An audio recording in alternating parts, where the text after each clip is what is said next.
If your crypto wallet got hacked, acting fast is everything. Here's how to recover safely. Step 1. Disconnect immediately from the internet and any connected apps. This prevents further theft while you act. Step 2. Check if your wallet supports private key or phrases restoration.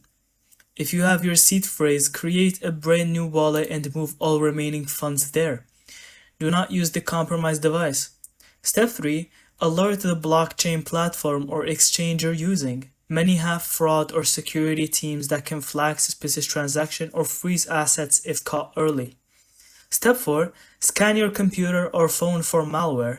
Keyloggers are the main reason wallets get hacked, so run a full security scan before touching crypto again. Step 5. Enable 2FA and hardware wallets moving forward. Hardware wallets like Ledger or Trezor prevent hacks even if your device is compromised. And last tip, always use unique passwords and never reuse login info. Most hacks come from reused credential. And thank you so much for watching. I hope you found this video helpful. Don't forget to leave us your thoughts in the comments.